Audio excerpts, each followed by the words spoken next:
Hi friends. இன்றைக்கி பார்த்தீங்கன்னா நான் ஒரு சூப்பர் மார்க்கெட் போயிருந்தேன். இங்கே பாருங்கள், இந்த பேக்குக்கு வந்து ரூ. 7 போட்டிருக்காங்க. ஓகேவா? அதாவது கவருக்கு தடை பண்ணிட்டாங்க. அதனால் பேக்கு தனியாக அடிச்சு ரூ. 7 போட்டிருக்காங்க.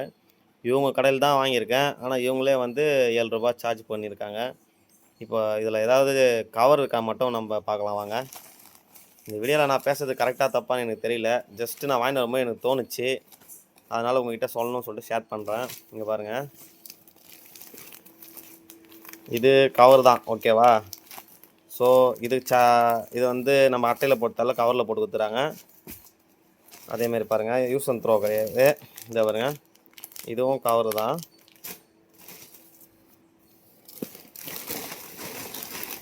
இருங்க ஒரு நிமிஷம் இருங்க. இதை பாருங்கள், இதுவும் கவரு தான்.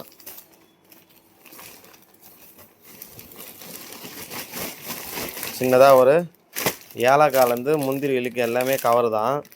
பட் இதெல்லாம் வந்து அவங்களுக்கு தெரியலையா. இதை எத்தனை வரத்துக்கு நான் வாங்கிட்டு வந்தேன் பார்த்தீங்களா, அது மட்டும்தான் அவங்களுக்கு கவராக தெரியுமா. ஸோ அதுக்கு ரூ. 7 சார்ஜ் பண்ணியிருக்காங்க. அவங்க கடையில் தான் வாங்கியிருக்கேன். அவங்க நினச்சிருந்தா அந்த கவரை ஃப்ரீயாகவே கொடுத்துருக்கலாம். இதெல்லாம் எதுக்குன்னு பார்த்தீங்கன்னா ஒரு பிஸ்னஸ். இதுவும் வந்து அவங்க கவர் அடித்து அவங்க தான் விற்கிறாங்க. அவங்க இதை டிஸ்கவுண்ட் பண்ணி சரி இவ்வளோ ஜாமான் வாங்குறாங்க, இந்த கவர் சும்மா தரலாம் தந்துருக்கலாம். பட் ஆனால் தரல. ஸோ இதாங்க வாழ்க்கை. இங்கே பாருங்கள் எப்படி இருக்குது. எல்லாத்துலேயும் பிஸ்னஸ் தான் ஆக்குறாங்க. இதை நம்பி நம்ம ஏமாந்து போகிறோம்.